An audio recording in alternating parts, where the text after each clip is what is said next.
नमस्कार मित्रों। आज फिर एक नई कथा लेकर मैं आप लोगों के सामने उपस्थित हुई हूँ। आज जो कहानी मैं प्रस्तुत करने जा रही हूँ वह पूर्णतः नारी की मानसिकता, उसकी सोच, उसके मनोविज्ञान पर आधारित है। और इस कथा को सुनने के बाद सब के मन में एक प्रश्न ज़रूर आएगा कि अगर स्त्री पुरुष के बीच में मित्रता है तो उसका गलत अर्थ सिर्फ समाज ही नहीं अपितु नारी स्वयं भी ले लेती है। तो कथा अब प्रारंभ होती है। क्या क्या कहेगी।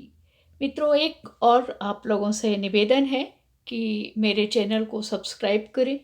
आप लोगों के व्यू के माध्यम से मेरी कथाओं में आपकी रुचि दिख रही है, लेकिन अगर सब्सक्राइब करेंगे तो मुझे और प्रोत्साहन मिलेगा।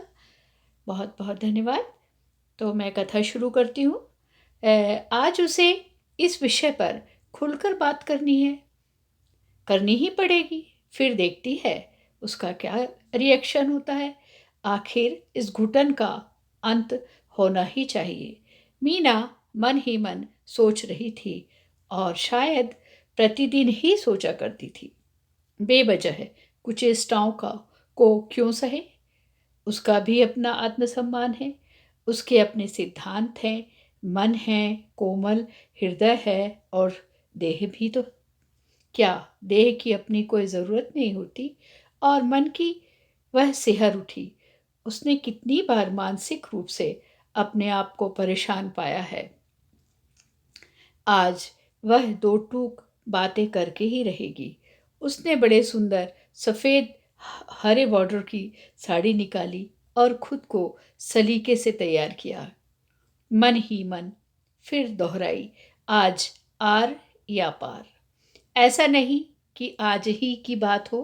पिछले 5 वर्षों से उसने कई बार अपने आप को इस स्थिति के लिए तैयार किया, पर क्या हो जाता है वह अंतिम पलों में कुछ कह ही नहीं पाती। कहाँ खो जाता है उसका आत्मसम्मान, उसके अपने सिद्धांत। कहीं उसके भीतर ही तो कोई चोर नहीं छिपा, या वह स्वयं ही इस स्थिति से संतुष्ट है। उसका अपना आत्मविश्वास भी ज़रूरी है। आखिर वह मनोविज्ञानिक की शिक्षिका भी तो है। कोई भी व्यक्ति इस बात से बेहद संतुष्ट होता है कि भीड़ में कोई उसे व्यक्तिगत रूप से विशेष महत्व दे रहा है। यह क्या, वह तो सोचते ही मुस्कुरा पड़ी। नारी सुलभ लावण्य उसके चेहरे पर मुखरित हो आया। उसने कार के शीशे में स्वयं को देखा तो शर्मा ही गई। चेहरा लाल पड़ गया था। तो यह बात है। अच्छा, तो उसने कहना क्या है? कहना तो है, देखते हैं। मीना ने ही उसने फ़ोन कर मैसेज कर मिलने का स्थान तय किया था। पिछले 24 घंटे में उसने कितनी ही बार अपने मन में दोहराया था कि उसे क्या कहना है, अपनी कौन सी बात पर अड़े रहना है। उसने फिर सोचा, आखिर वह कहेगी क्या? वह सबके सामने उसकी तारीफ ना करे। जब वह कुछ नया लिबास पहने तो वह उसे प्रशंसात्मक दृष्टि से ना देखे। उसकी हैंडराइटिंग और उसकी टीचिंग की प्रशंसा ना करे। बस यही, बस यही तो। और पर ना जाने क्या। हे भगवान! नहीं नहीं, वह अकेले ही नहीं, उसके सहकर्मी भी गाहे बगाहे व्यंग्यात्मक दृष्टि से उसे देखते हैं। उस दिन मिसेस वर्मा ही कह रही थी, मीना, आज तुम कितनी सुंदर दिख रही हो। तभी मिसेस बत्रा ने माखौल उड़ाते हुए कहा, आज मिस्टर तरुण तो आए ही नहीं। और स्टाफ रूम से में ठहाका लग गया था। वह कितनी शर्मिंदा हुई थी। बस यही बात आज बोलेगी कि सबके सामने उसकी प्रशंसा ना किया करे। क्या किसी की प्रशंसा करना, अर्थात क्या सिर्फ इसीलिए कि वह उसके आगे और कुछ सोच ही नहीं पा रही थी। वरुण के लिए उससे ज़्यादा क्या कह सकती है। उन्होंने ही उसे इतना उत्साहित किया। उसने जब अपना जॉब शुरू किया था कितनी नर्वस थी। वह और वरुण दोनों ही नीट का एग्ज़ाम देकर इस कॉलेज में व्याख्याता पद पर आए थे। सच पूछा जाए तो सभी कॉलेज के प्रोफेसर उन दोनों से काफ़ी सीनियर थे और भारतीय पृष्ठभूमि में स्त्री पुरुष के संबंध सिर्फ एक ही दृष्टि से देखे जाते हैं। यह बात बहुत अच्छे से जानती है और बस इसी बात को लेकर वह आज कह ही देगी।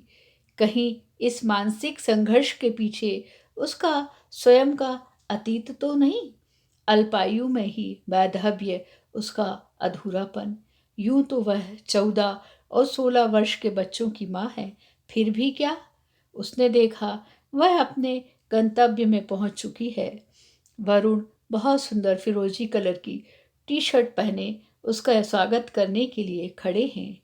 अच्छा, तो आज अपनी श्रीमती जी के साथ आए हैं। उसने देखा वरुण के बगल में मीनाक्षी, वरुण की पत्नी और उसके दोनों बच्चे खड़े उसको आता देख मुस्कुरा रहे हैं। उसे देखते ही वरुण ने कहा, देखो ना मीनाक्षी, मैं कह रहा था ना कि आज सफ़ेद रंग की साड़ी पहनकर आई होगी, कितनी सुंदर लग रही है। सब लोग जोर से हंस दिए और वह भी शर्मा सी गई। अब क्या क्या कहेगी। नमस्कार मित्रों, यह मेरी कहानी थी, छोटी सी लघु कथा, अपने आप में बहुत कुछ कहती हुई।